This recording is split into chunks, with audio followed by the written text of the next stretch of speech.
មុនម៉ោង12យប់ស្អែកត្រូវតែបំបែកព្រំចារីរបស់មេងជាដែលបាត់បង់ការចងចាំគុំបារម្ភអីអ្វីគ្រប់យ៉ាងគឺស្ថិតនៅក្នុងផែនការរបស់ខ្ញុំបងស៊ីឡាវទូរស័ព្ទរបស់ខ្ញុំ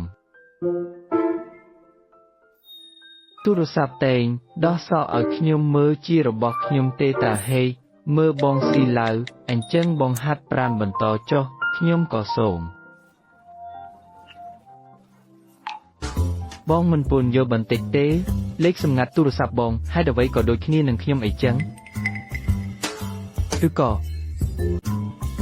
លេខសម្ងាត់ទូរស័ព្ទរបស់ខ្ញុំគឺថ្ងៃខែឆ្នាំកំណើតរបស់ខ្ញុំចុះរបស់អ្នកវិញក៏ជាថ្ងៃខែឆ្នាំកំណើតរបស់ខ្ញុំដែរអ្នកកើតថ្ងៃជាមួយខ្ញុំមែនទេចៃដន្យអីយ៉ាងនេះចុះឆ្នាំកំណើតវិញនោះជារបស់បងប្រុសខ្ញុំបងប្រុសរបស់អ្នកឈ្មោះស៊ីវៀកមែនទេគឺអ្នកចាំខុសហើយបានហើយខ្ញុំចាំខុសហើយអីចឹងបងស៊ីឡាវខ្ញុំសូមទៅមុនហើយមកវិញ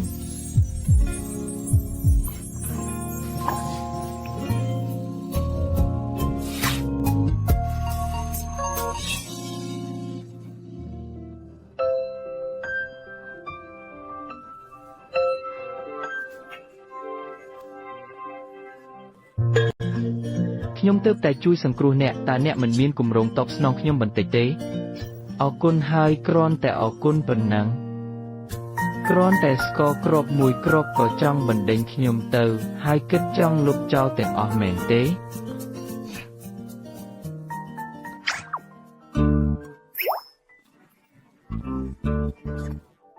ខ្ញុំមិនបានចង់លុបចោលទាំងអស់ទេតែខ្ញុំជូនអ្នកញ៉ាំបាយ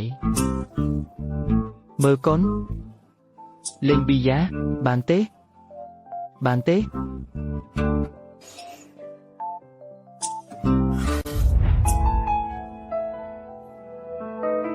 បានខ្ញុំចាំគុំឲ្យផ្ដាសាយណា